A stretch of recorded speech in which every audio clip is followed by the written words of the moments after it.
So we saw the Odyssey, and it was, I mean, it's a stunning achievement for any film, but for this film especially, the story of Odysseus and the Odyssey by Homer. And as ancient as this story is, it's largely from a previous oral tradition, right? Yeah, this is this version of the Odyssey, Christopher Nolan's version of it. It's proof that the Renaissance is here. Mm. So I would say the Renaissance has been building up to this moment from Michael Jackson's "Off the Wall." Really? Yeah, I would say Michael Jackson's arrival was marked. In my estimation, people may feel otherwise, but I think that it arrived with Michael Jackson. Yeah. And Christopher Nolan, this with the Odyssey, like it's officially here. Mm-hmm. Like you know what I mean? And because the Odyssey, like you said, it's a part of an ancient oral tradition for at least 300 to 500 years before Homer decided to put pen to paper. Right. He puts pen to paper around 750 to 800 BC. Mm-hmm. So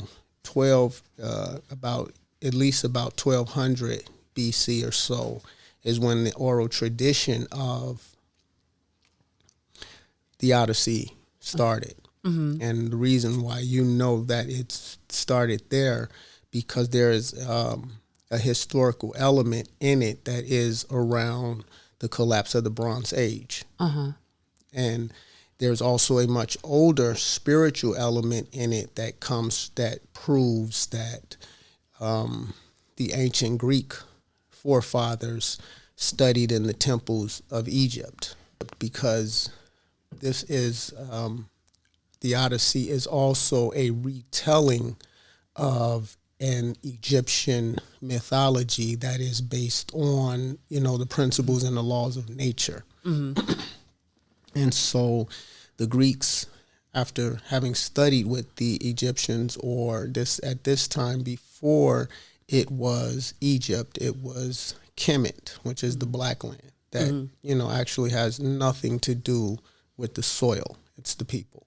Yeah. And that can be verified through the hieroglyph. Okay. Because ancient Greece saw the ancient Egyptians as their gods. Mm-hmm. The ancient Egyptians went through the physical, spiritual, and temple process to make the marriage of God and man. So they, in effect, achieved their divinity. Mm-hmm. And so that, that's apparent in all the stories from this time period, where most of these stories involve the God's direct interaction with man, and God's walking among men.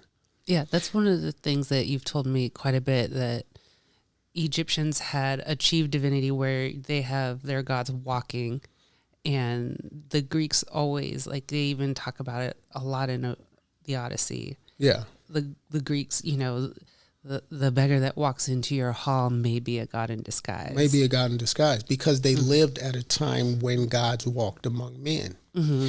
But we try, what academia tries to do is keep that contained to the rest of the Mediterranean area, with the Assyrians, the Babylonians, and the Anunnaki. Mm-hmm. They don't want to involve the Egyptians in that conversation. Right.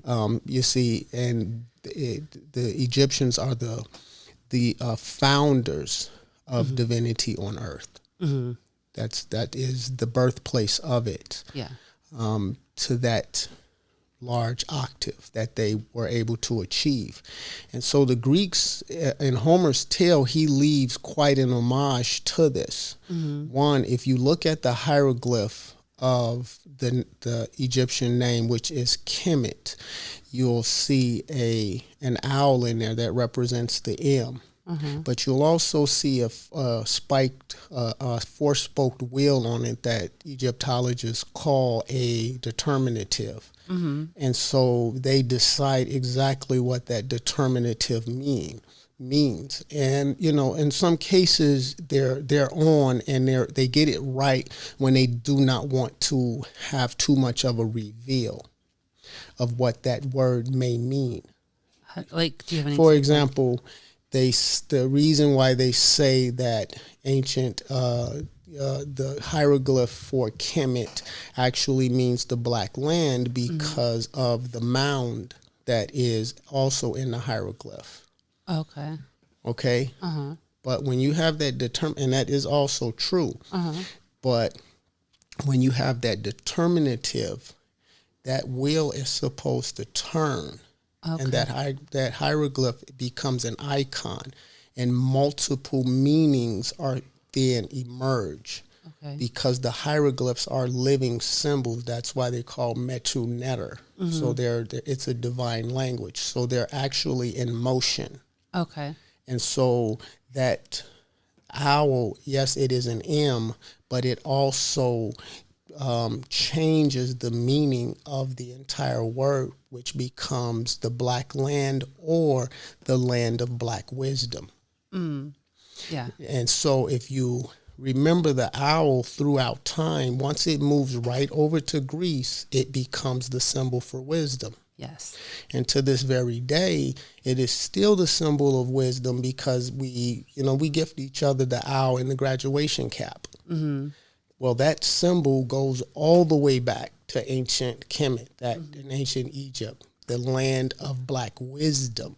Yeah. Not just the black land. Right. And so you have to play this game of whack-a-mole with science and academia and archaeology. It's a game of whack-a-mole. And it's very exhausting. If you are just looking to be told something, you'll very easily accept it because they make the game of whack-a-mole exhausting. Right. And I was going to ask, do you think it's their limitations in interpreting, or is it intentional? It's both. But, back to that's the first homage is the owl. The second one becomes Odysseus' relationship with the bow. Because remember, it's Egypt. Then before it's Egypt, it's Kemet. But before it's Kemet, it is Taseti. Okay. And this is when Egypt, modern, archaeology is where it borders Egypt against the Sudan. See, the Sudan, which was Nubia, all of this was Egypt at one point. Okay. And that is the land of Taseti, which is the land of the bow. Okay. That is the two lands. Got it. And Taseti is the land of the bow. So Odysseus' relationship with the bow is the second homage to ancient Kemet, Taseti, and Egypt. The third homage is his relationship to the blue lotus. Yeah. Because remember, the blue lotus figures prominently in his journey. Yeah, it's what makes him forget. Yeah, it's what figures prominently in his journey, and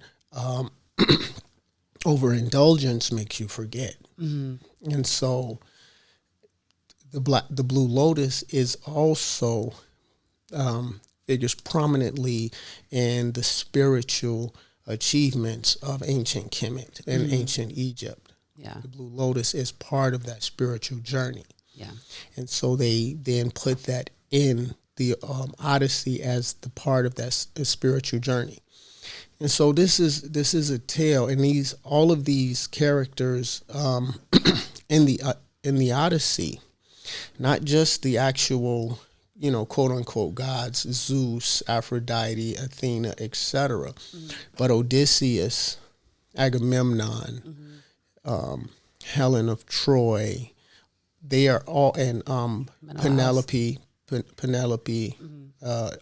Menelaus, all of them also represent certain ancient spiritual laws, natural laws, and principles of nature. They also represent Odysseus is at one part, he is the spiritual principle of the returning king. Okay, Yes. he is also the process of natural laws, winter, spring, summer, fall. That's cyclical. This is also what his spiritual journey represents. Penelope is the principle in ancient Egypt that represents Odysseus's wife. In ancient, the Greek names would be Osiris and Isis. The Egyptian names. The Egyptian names would be Osiris and Isis. The ancient Kemetic names would be Osir and Oset. But we'll just keep it to the Greek interpretations. But so they are also, remember, because Isis represents, she is the principle of devotion. She's the principle of loyalty. She's the principle of your memory. She's the principle of ritual. She represents the throne. If you look at the ancient hieroglyph of her, she has on her head, her crown is actually a throne. And there's so many moments throughout the movie, the Odyssey, where you will see Penelope in the shot, and in the same shot, they'll show her throne. Yeah. Right next to her. Yeah. Well, if you take that back just a blink in time, she is the principle of Isis that wears that throne on her head. She is the throne. Her husband is deceased. He was murdered by his brother. The ancient Greeks take this tale of the explanations of how these natural laws and principles delineate into the physical world, and then they influence our physical world based on our understanding and relationship with these principles. And this is how the Greeks retell this as a story of the relationship between the gods and men. In reality, it is man's relationship and understanding and mastery of the principles of nature, the laws of nature, spiritual laws. And this you'll find reiterated throughout the movie as Zeus's law. Yes. So, Zeus is the king of the gods. Yes. Okay? Just to blink back in time, the king of the gods would be Amun. He is that creative principle, the invisible, that all other principles come from him. And so in Karnak, in Luxor, Egypt, which the Greeks renamed it Thebes, and before it was Thebes, it was Waset. So Waset, that was the name of the city. And this was, the temple there is Karnak Temple, the largest outdoor temple ever devised. It was a living building. It still is an active living building. You need but go visit it. Yeah. Okay. And so, but this building in itself is a city. This temple. It is a city. And the Greeks, on their arrival to ancient Egypt, they would rename Karnak Temple Diapolis Magna, which is the city of Zeus. So as the guards change, the changing of the age, Amun becomes Zeus at the changing of the age. And so right on cue, Homer's tale, the Odyssey and the Iliad, is about the change, is the story of the collapse of their age. It was the most important story to them in their time, and that story gives birth to Western culture because it is the story of the ending of an age and the birth of a new age. It is the Greek version of what's called the Ouroboros, Okay. which is the snake that's eating its tail. Oh, yeah. Now, if you go over to Judaic mythology, this is the moment when Moses' serpent, he puts down his serpent, and then his serpent eats Pharaoh's serpent. Okay. That is just the symbol for that moment in time where the Ouroboros, one age is beginning and another age is ending. Mm-hmm. That's the cyclical nature of the snake eating its own tail. Mm. And this is what the Iliad and the Odyssey is about. Okay. That moment in time. Mm-hmm. This is the birth of the Western world. Mm-hmm. Now, you fast forward to our time, and Christopher Nolan retells this tale because at the same time, what happens at the birth of a new age, which is what we're experiencing. There's also a renaissance that happens at the birth of a new age. And it is also at the same time, it's a collapse of an old order. Right. So it is going to the untrained eye or uninitiated eye, it's just going to look like chaos in the world. To the initiated, it's going to look like the changing of a guard. Yeah. And this is what happens. Mm-hmm. And so Nolan with, this Odyssey, mm-hmm. I mean, he could not have stamped this moment better. Mm-hmm. It is the war between technology, mm-hmm. art, and politics. Right. That is what the Odyssey itself is about. And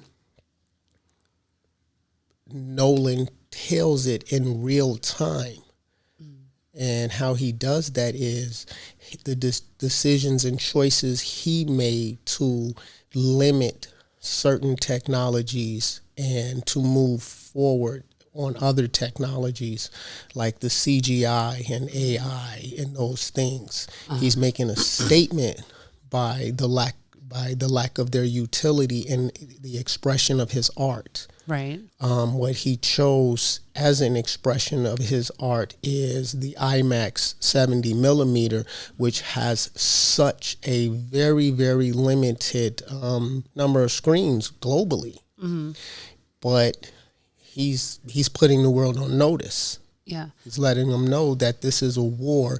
Step your game up, because now, I mean, he is at. There's also a creative war between streaming and theaters. Yes. You have a war between technology, art, politics, and you see this playing out, and this is also embedded in the story of Odysseus. Yeah, and one of the things, too, about the IMAX is for the way he wanted to film this, the IMAX camera itself is enormous. And because he wanted to film the entire thing in IMAX, they had to develop a smaller camera to be able to take it to all the locations and film the way he wanted to film. Yep. And also a mirror system so you can get the close-ups into, the actors' faces, and then they're reacting and, to the other person they're talking to, even though the camera's, right in their face. And the other actor can't be right there to play off of. He had like a whole mirror system. So just the technology of that instead of, AI and, CGI things. Yeah, it's insane. I mean, he's putting everybody on notice in more ways than one with this. We don't know what our age will be called ultimately. But what we do know, it is the birth of AI. Mm-hmm. is happening right now. Mm-hmm. And so there's been this progression of technology that's all the way back to, if you want to call it, the Bronze Age. But before that, it was a spiritual technology mm-hmm. that was used in ancient Africa and part of the history of Greece, because, you can see it right here in the retelling of the Odyssey. Mm-hmm. They have like that overlap of each other. Yeah, there's an overlap there. Osiris or Odysseus, which represents the same principle in nature. The world back then was also seen as this is life, and at the exact same time, this is the afterlife. Both existed in the same place at the same time, which was here. This is life and the afterlife. And a man can go through both in one lifetime. He can be alive and he can traverse his afterlife simultaneously or at different periods in his life. The time that Odysseus is going through these journeys, this corresponds to Osiris traversing the underworld. So once the sun sets and the second 12 hours of the day, which is what the ancient Egyptians called the Amduat. This is the journey that Osiris takes. This is the journey that the king, the deceased pharaoh, takes. And as he traverses from one lifetime into the next lifetime. So you go from Odysseus' journey when he leaves Ithaca until he returns to Ithaca. This is him traversing the 12 hours of the Amduat. But remember, the story is as much about Telemachus, his son, as it is about him, because Telemachus is also the principle of Horus or Heru, where we get the hero. This is the hero's journey. So although there's an emphasis on Odysseus, it is very important to pay attention to Telemachus' journey through this same story, how he deals with things in his father's absence. His level of immaturity is shown when he questions his mother's loyalty to her husband, when he tells her, you just want a king, not the king. Yeah. And she says, and you think you're ready. Yeah. You're just a child. Yeah. He has no idea the principle that his mother embodies. Yeah. And this is where her frustration comes from, because she would have waited another 20 years for Odysseus. Yeah. Yeah, she would have waited to her death. That is the principle. She did not want to have to, but it to come to pass that she would wait to her death. But if that need be, that's what she would have done. And her son wasn't ready to understand that. Yeah. He did not yet understand the principle that he represents, which is the continuation of his father's kingdom. You see? Yeah. I think one of the things they show that alludes to that part of him is his insistence on making sure when the beggars come to the hall that they are getting food, that they're following Zeus's law. He's adamant about that throughout the film.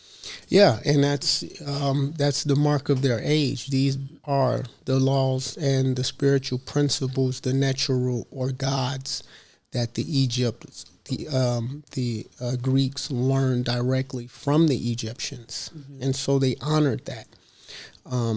In the Victorian age, when they first dug out the temple of Amun in Karnak, and they were going through the process of interpreting and learning these hieroglyphs. When they finally came across Amun, he was the deity on the walls that had these two huge plumes for a crown on his head. They looked like two huge tablets on top of his head, or two huge plumes.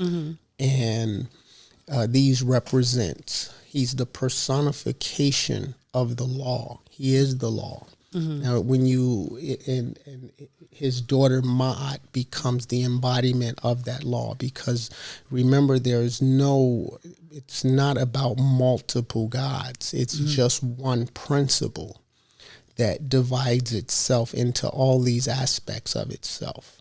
which is a little complicated for most people to understand, and it takes kind of a bicameral thought process to really unlock it and understand the way they view the world. And so if you move Amun over to the Judaic Abrahamic religions, he becomes Moses that now comes out of the mountain with the 2 tablets in his hand, as opposed to on top of his head. Yeah. And that's because that's how they moved that principle forward. Well, the Greek interpretation of it, he becomes Zeus, and those 2 tablets now fold down around his ears and become his ram horns. And so they move him forward and you'll see this depicted in ancient Greek art with Alexander with the ram horns of Amun. Okay. You'll see this at Zeus with the ram horns of Amun. And remember, although Alexander conquered the ancient world, to him and to the rest of the ancient world, Egypt was the jewel.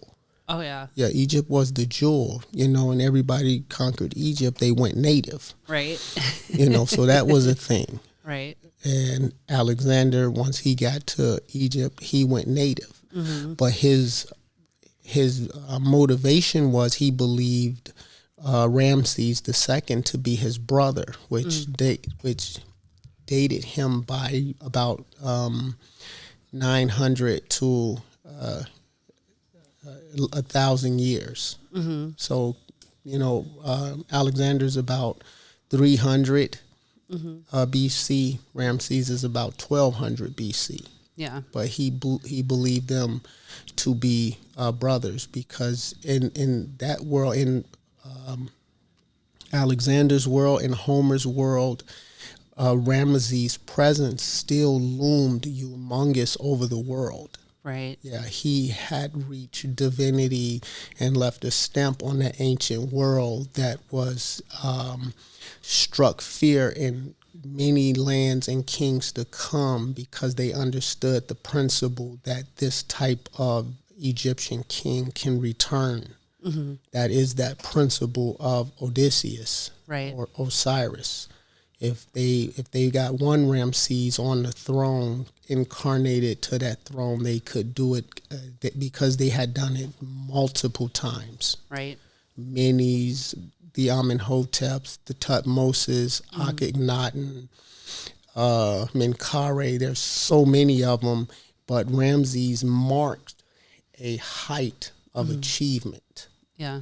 That they chose to use his name in so many different retellings and mythologies. Yeah. Remember, because he's also Asmodeus of Greek lore. Look upon my work, you mighty, and tremble. Oh, wow. Yeah, he's Asmodeus. Another thing that's important to note is the monarchies, the royal courts of ancient Egypt and Greece. Yes. Now there's letters from, Nefertari. There's letters from Queen T. There's letters from so many ancient Egyptian queens that these women were dark-skinned in complexion, Nubian complexion, to brown, copper brown, reddish tone. These were darker women. Yeah. But they had very intimate relationships with the queens of Greece. Right. And these letters back and forth that these queens wrote each other, they're out there in the public domain. They're not readily available. They're in some museums. You have multiple museums in Rome. You have you have the Vatican Museum. You have Mediterranean and Egyptian museums. In Rome, you have a couple of really prominent museums in Athens. All these museums. If you really want the truth, you have to go to these museums, and you can request to view some of these letters, which I have. I think some of them you may be able to find online at this point. But in Greece, in Rome, in the Vatican museums, they keep copies of letters from the ancient Egyptian queens to their sisters, the queens around the Mediterranean, Mesopotamian queens, ancient Greece queens, Phoenician queens. All of these queens were in contact with each other, and they formed a coalition, much like the UN, and they refer to each other as sisters.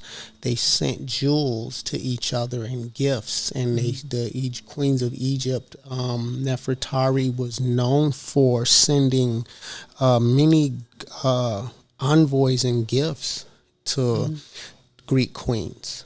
When she had new fashions, she had jewels. Sometimes she would have jewels made for her, and she would have jewels made for the queens of Greece. You know, when the kings were not in peaceful talks, those queens communicated with each other to prevent war in their nations, to end wars. These women were very powerful, and they were divine women, and these divine women existed all at once in Egypt and Greece and around the Mesopotamian, the Levant.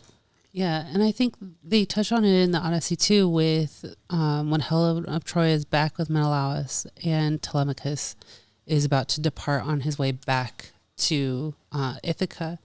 She, tells him real quickly, I'm sorry. Please tell your mother I'm so sorry for, everything that I've caused. Like, it's that communication, the correspondence. It's in a film. You can't show a letter like that. That's a great point, because to Nolan's genius, he points that out, and he does this throughout the movie. He draws you in a way that you get a glimpse into what that world looked like. Remember, Helen of Troy is mythological. She's hatched from an egg.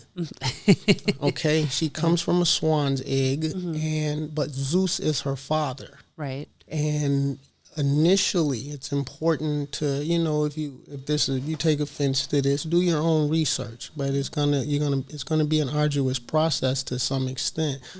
But the Greeks at this moment in history viewed their gods as black. They saw Egypt as the land of the gods. And then the Talmud, in the Babylonian Talmud, there is, I forget which book, but the Talmud, there's a quote that says, the universe blessed the world with 10 measures of magic, 9 for Egypt, 1 for the rest of the world. Right. That is how their land was viewed, their time was viewed. And, Nolan opens it up with a time of apparent magic. Yeah. Magic existed in the world. Yeah. And so this is, through Odysseus' journey, which is Osiris's journey through the afterlife. And I think it's right on cue that this movie is being made and told. There's one point in there where he tells Penelope that this war is not about Helen. This war is about the trade routes. Yeah. Helen's the excuse. This war is going to happen. Right. This is about the trade routes, which is what's playing out in real time with the Straits of Hormuz. Yeah. And so, really, it's a Renaissance moment that he created this. Yeah. He's all the bases he's covering just within the story that is an ancient story from Homer and then ancient to Homer himself. Yeah. Well, you know, Poseidon, he's also a principle. Mm-hmm. He comes from Osiris's brother, which is Set. Yes. This is Set. This moves over to Poseidon or Hades. In the Christian tradition, he becomes Jesus. He is also, in part, Anubis, which is another homage to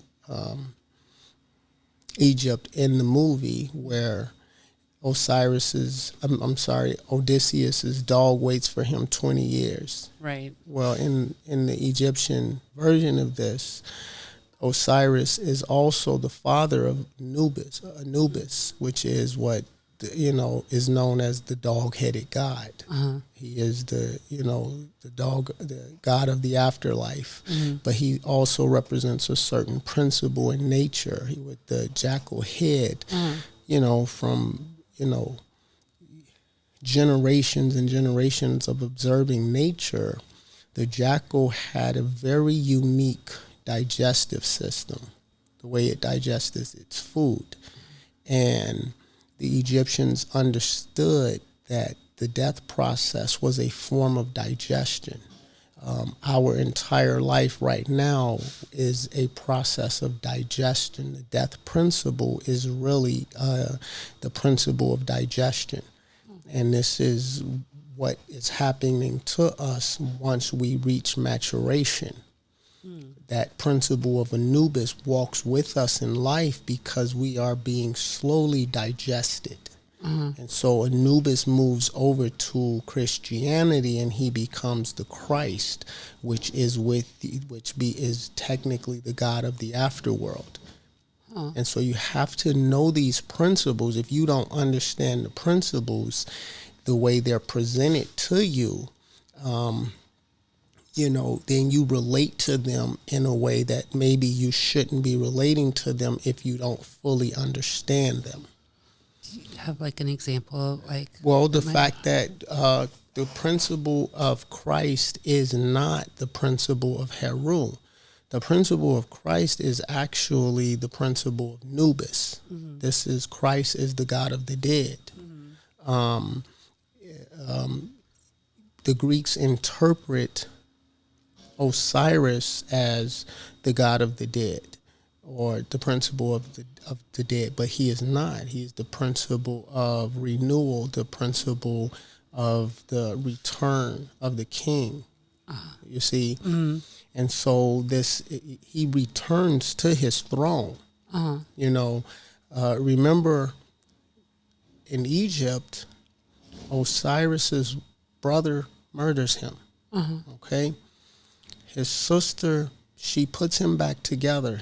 He's chopped into 14 pieces. Yes. His sister puts him back together. His sister is Isis. But in the Odyssey, his sister is Penelope. These principles are Homer understood these principles from the oral tradition in a way that he could move them around in his tale. And it's up to you. The beauty in it is in studying it and deciphering it correctly, because it would take probably 20 years to fully unpack the Odyssey and the Iliad. Yeah. That's how long it takes to unpack it and understand it. And this is reverberated with the Greek scholars telling you that they waited 20 years to reach the temples. Right. To be allowed to study in the temples, sometimes 5 to 20 year wait before they were allowed to study.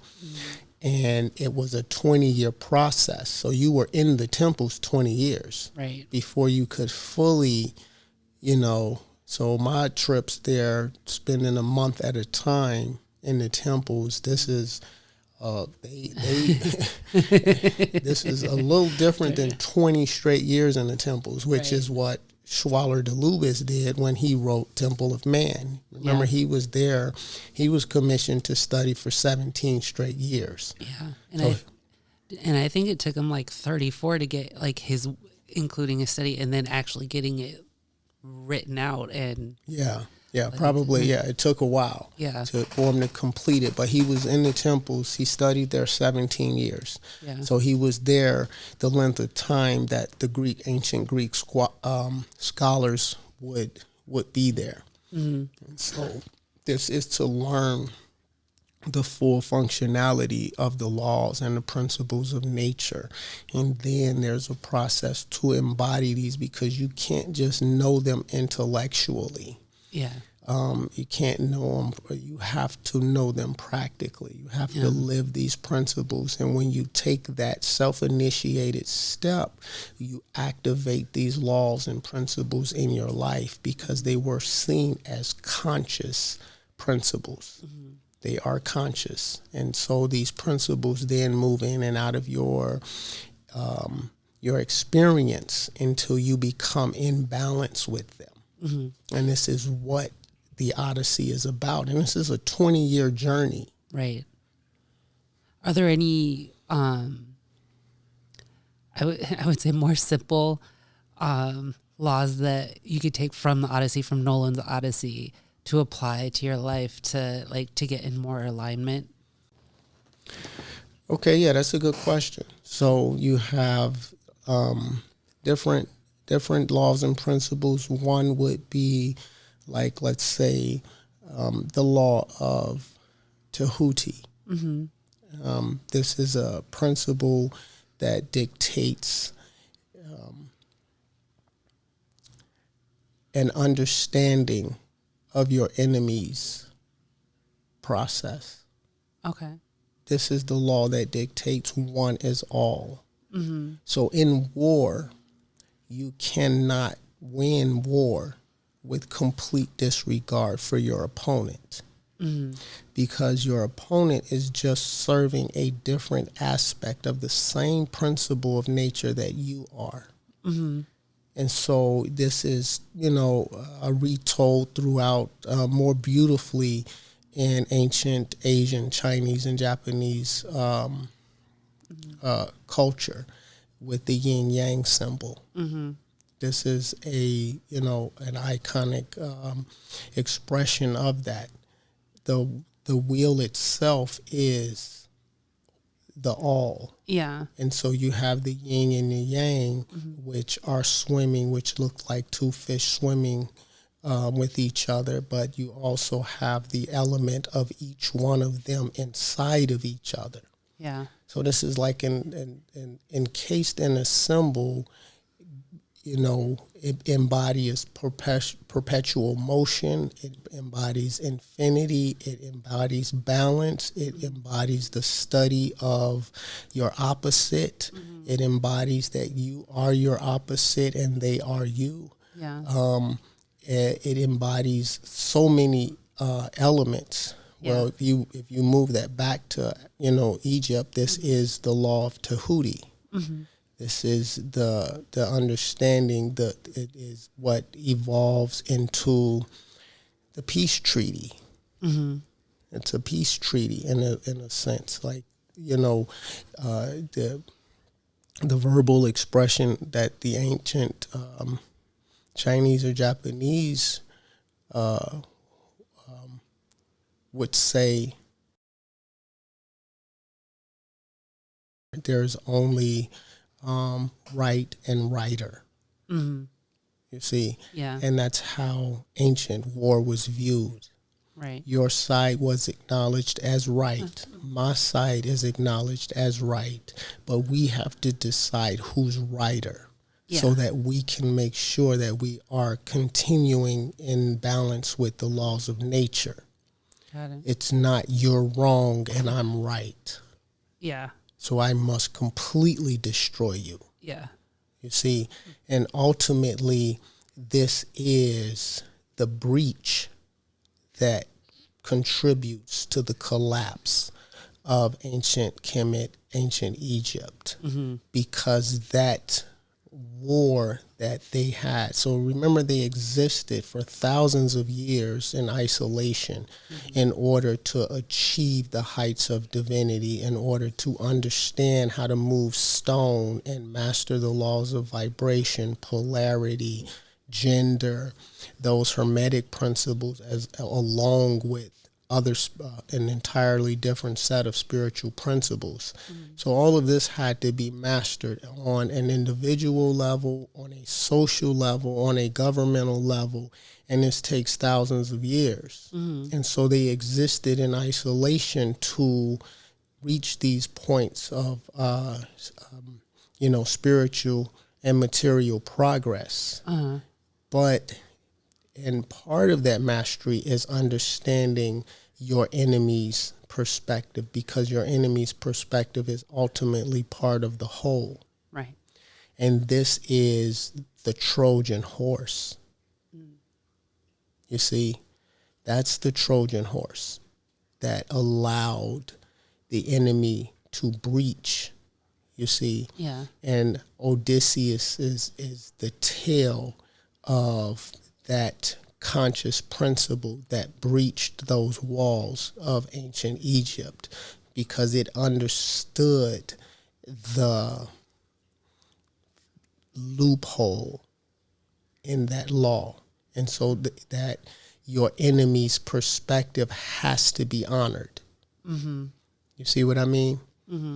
And through the manipulation of that is what becomes the Trojan horse. Yeah. And Odysseus felt responsible for that, because he realized what he did. He had breached Zeus's law by that Trojan horse, allowing that Trojan horse into Troy. Troy is that symbol for Egypt, whether or not it historically existed. It is the symbol for the breach of Zeus's law. And that law existed in Egypt as the law of Amun, which becomes the law of Zeus. And by these being in the public domain, you've got to look real hard if you want the truth. Yeah. So the system understands that if it makes the lie more readily available to you, or the miseducation more readily available to you, and you decide to settle upon the miseducation for whatever reason, as opposed to continuing to dig to the truth, then that's on you. Right. The system has no accountability for your choice. It makes it nearly impossible to find the truth, and it makes the lie readily available, but that still is no breach of spiritual law to do it that way.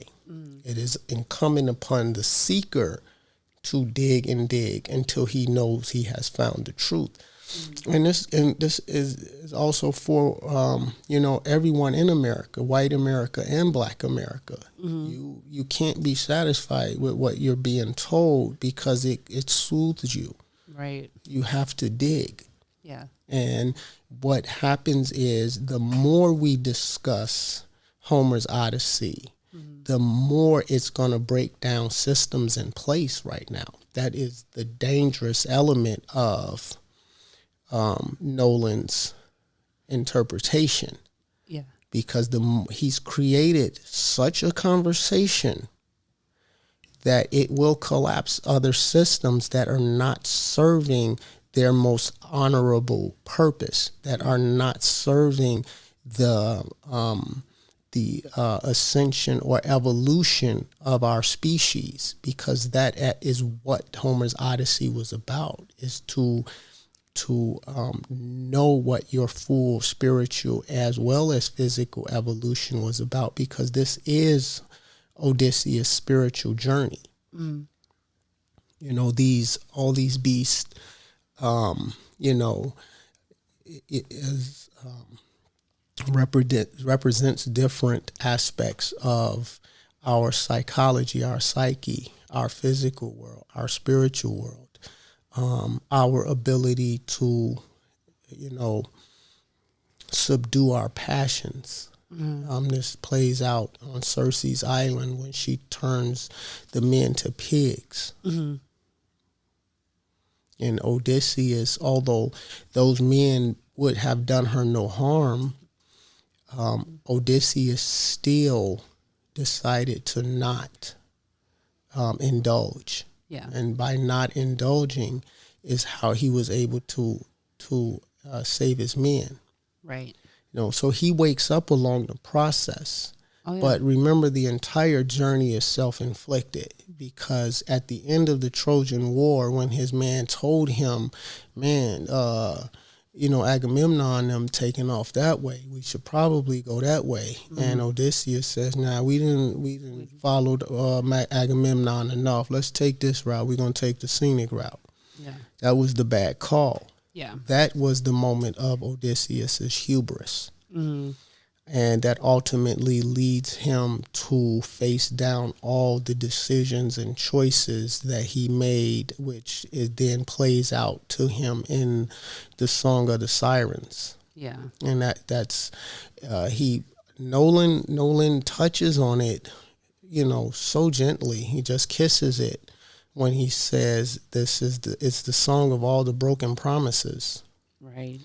That is the illusion. So he puts many illusions in this film, because that is the moment where the man has to face every decision that he's ever made and how it's affected him and everyone else. Yeah.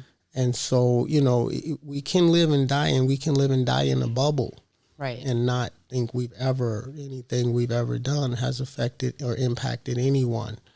Or, we've brought nothing but, good to the world. Yeah. It's a meme out there where the guy says, man, I was one of those niggas in the hood, riding over the projects in a helicopter, dropping monies and diamonds down on the peoples and shit. That's how I was doing it. You ever saw that meme? Oh, yeah. Yeah. I was the only nigga in the hood with a helicopter, riding over the projects, dropping monies and diamonds down on the people.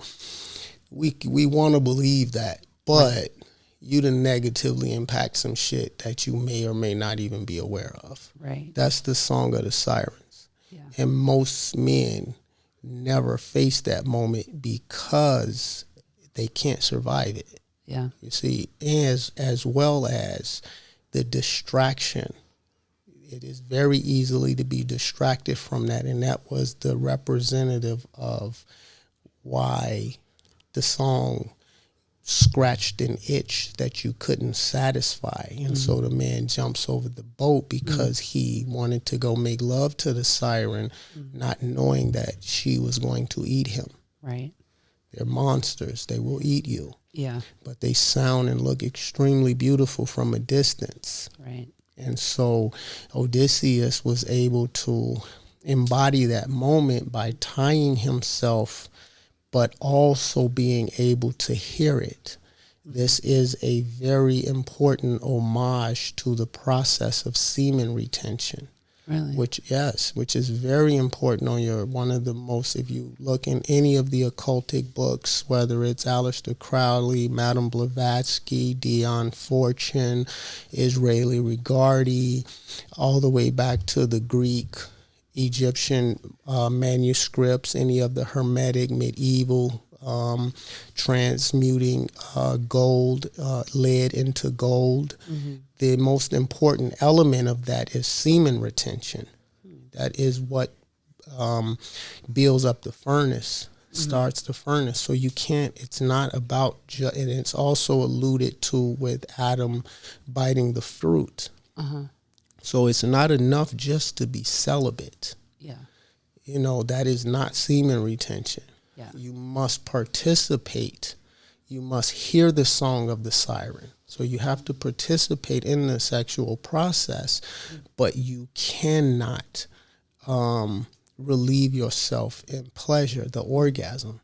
You have to learn to refine that into the process of revealing what your talents are, your ambitions, your purpose in life.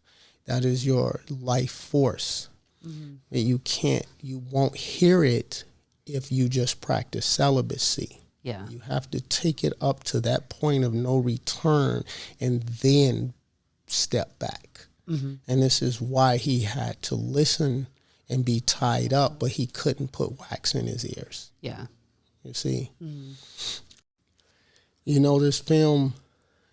This film may be a terrifying experience for people that don't want to move forward.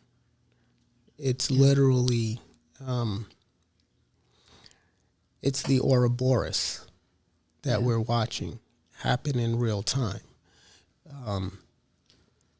Nolan takes modern technology. Remember, he doesn't overseason it either. He understands it's a cauldron that he's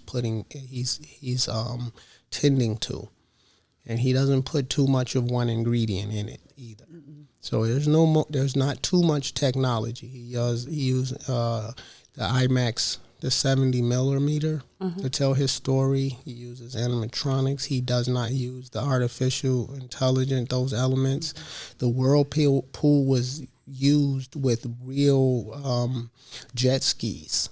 Oh, wow. Those were real jet skis. He enhanced it, I believe, some, but it was a real whirlpool with real jet skis. Mm-hmm. So this was a study on art as much as it is on technology, as much as it is on history. And he takes an almost 3,000-year-old tale now, and he brings it into the modern age, and he tells it using just the right amount of technology. He also writes in our modern politics, the moment we're experienced with,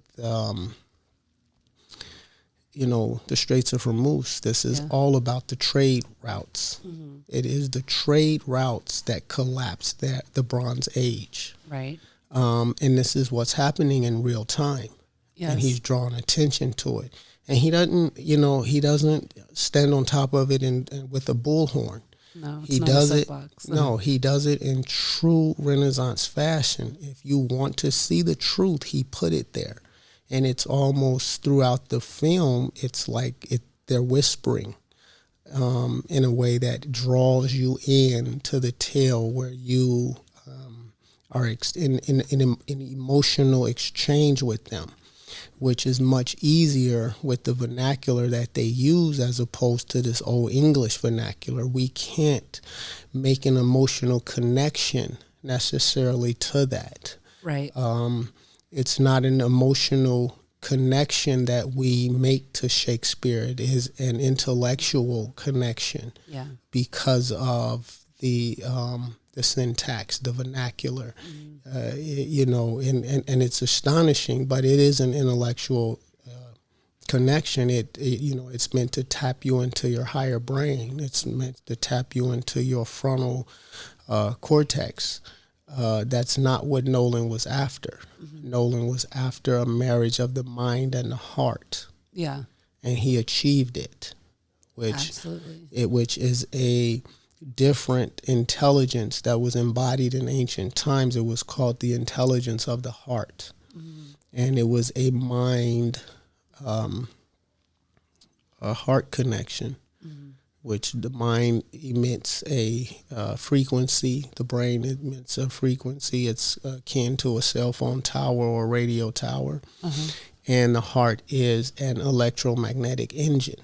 Mm-hmm. And the emergence of these two creates a third unique element. Mm-hmm. And this third unique element becomes Telemachus. This is the reconciliation of opposites. Mm-hmm. These are the three principles of Osiris, Isis, and their child Horus. Remember,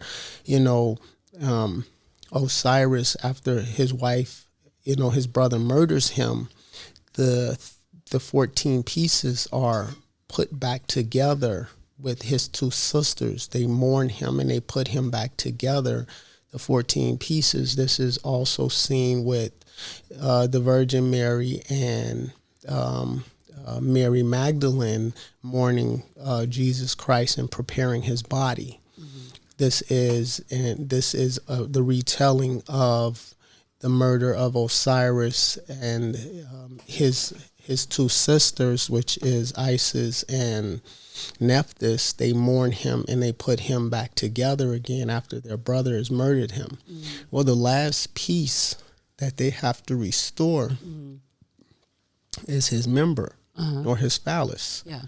And this is the remembering process that we see Odysseus has to go through. He has to remember himself. Mm-hmm. Well, in the Egyptian Kemetic tale, his sisters remember him.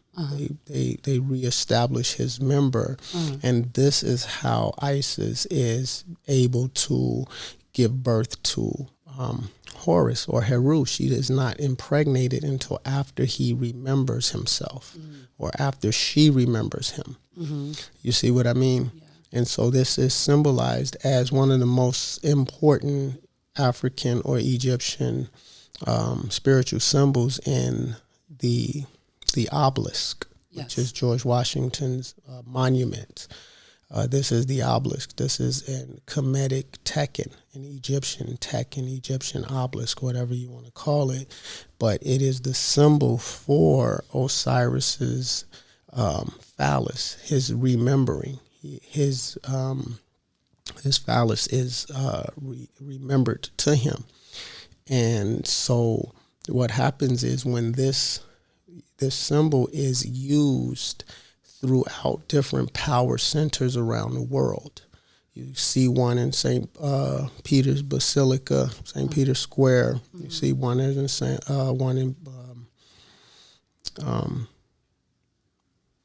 Petersburg, in Russia. Mm-hmm. There's isn't there one in front of Buckingham? I think it has a thing on top of it. But just like the one in St. Peter's Square, they put something on top of it. I think there's one in front of Buckingham Palace. There's one in New York. There's one in Paris, Cleopatra's Needle, George Washington. I think there's maybe over several hundred of them throughout Rome. Mm-hmm. So they took a lot of them from Egypt and they moved them to Rome, which then becomes the new power center of the world. Right. And so, but there's actually more obelisks in Rome than there are in Egypt at this point. And these are actual obelisks. Yeah. The real ones. Yeah. But this is the symbol for spiritual authority. Mm-hmm.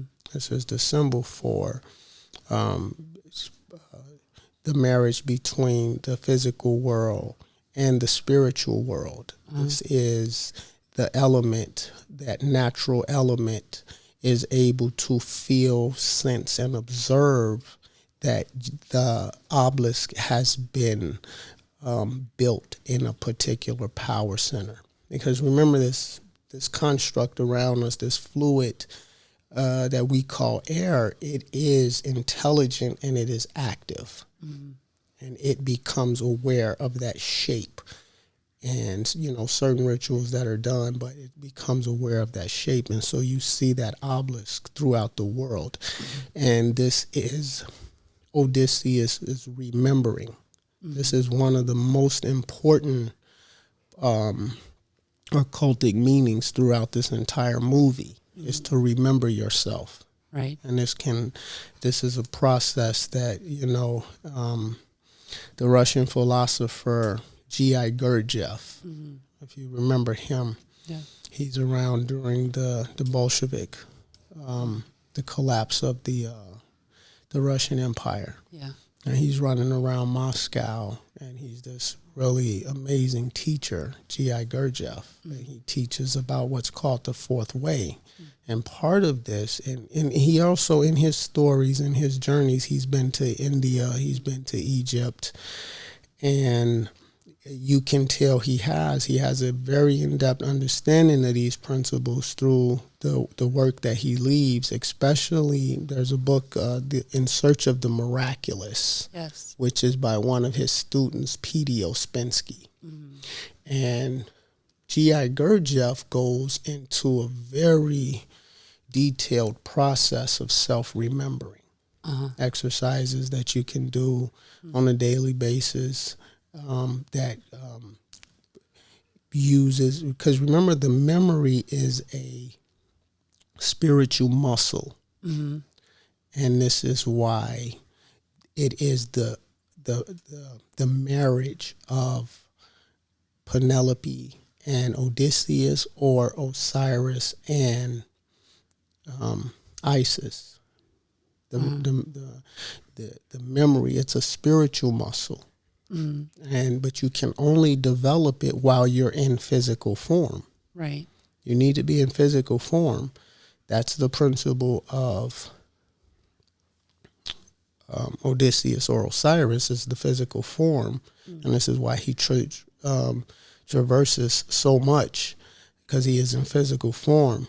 And Penelope or Isis is that spiritual principle of devotion, of memory, remembering, of loyalty, of spirituality, of ritual. But memory is a very important element to her principle. And so the marriage of that spiritual principle to the physical form is when you go through the remembering process, to remember yourself on a daily basis, to observe yourself in a way that you're consciously aware of everything you're doing, but you're one step removed.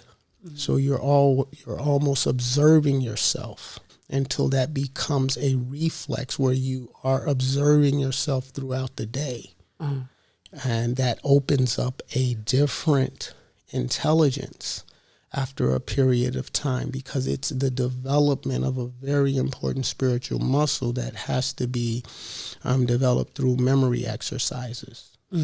And so, the way Nolan just alludes to everything imaginable, that is exactly what was intended by this story when it became an oral tradition.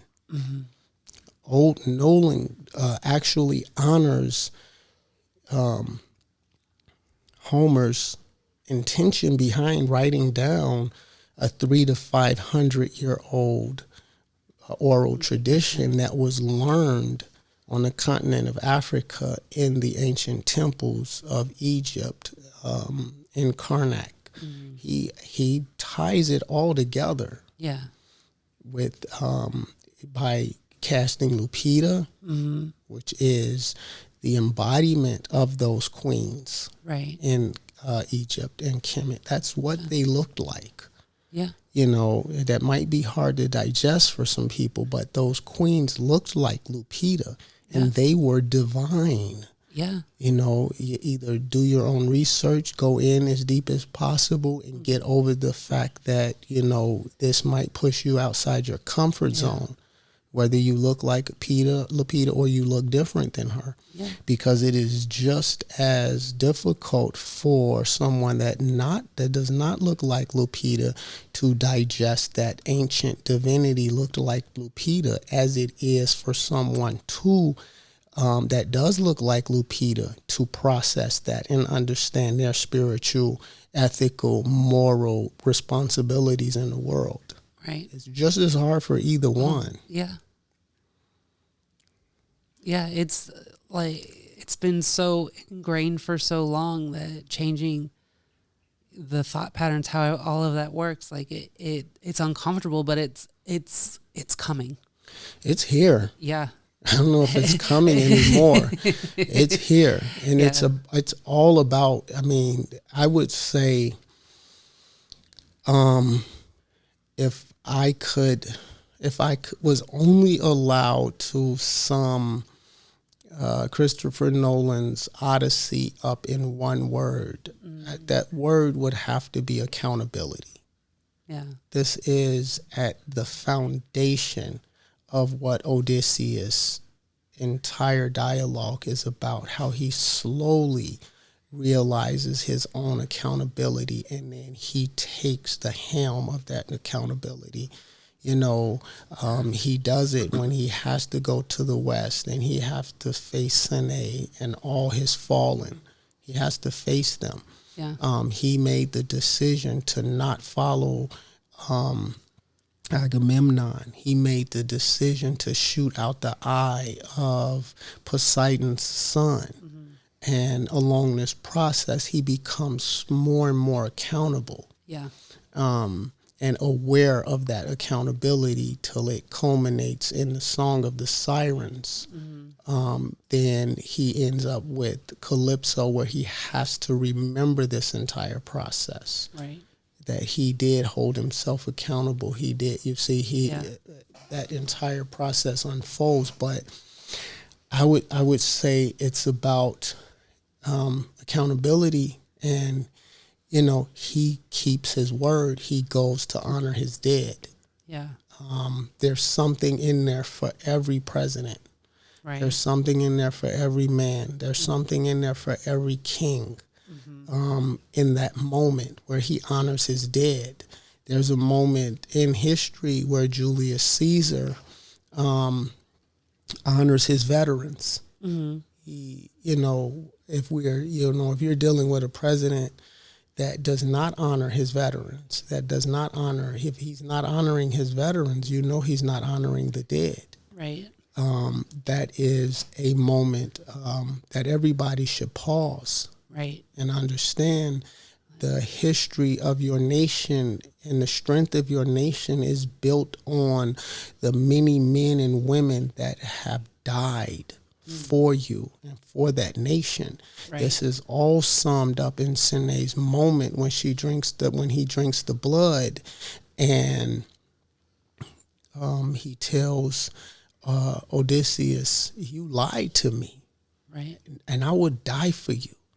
Mm-hmm. You see, Odysseus explains it with honor, but his words are what's most important right there. When Sine says, "You lied to me, and I would have died for you," and Odysseus, lets them know, "I will come back." Sine lets them know, "You have to honor your dead." Yeah. And Odysseus does come back to honor his dead. Julius Caesar, he gives his veterans land. Yeah. He honors his veterans.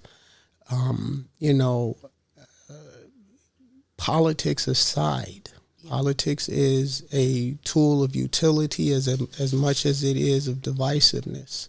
So you have to put your politics aside. There's stories about his self-expression and his time that's spent on the veterans of war under his command. Yeah. And his legacy is not talked about a lot right now, but his legacy will carry that forward. Mm-hmm.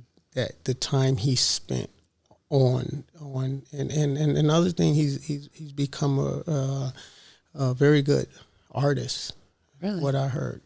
I don't know, I'm gonna have to double check that, but I think he does paintings now. Yeah, I think they all turn to painting. Yeah, well, I mean, there's a freeness and a mental and an artistic relief and sense of self-expression. This is something that Winston Churchill did. I think Prince Philip did too, actually. Yeah, Prince Philip did too. It is a very, when you've carried a particular type of responsibility, mm-hmm. I think it can be very freeing. Yeah. Nicholas Roerich, mm-hmm. which is a very prominent occultist that he spent time with FDR, I want to say, mm-hmm. one of the presidents. I think Nicholas Roerich is one of the occultists mm-hmm. that helped design our money. Yeah. Yeah, very, very prominent occultist. And so he was into painting as well. Yeah. Yeah, Nicholas Roerich. But the Renaissance is here with this movie, The Odyssey. Yeah, the Renaissance is here in full force, man. It's here, and it's putting multiple industries on notice. Yeah. And it is putting every individual on notice in terms of accountability.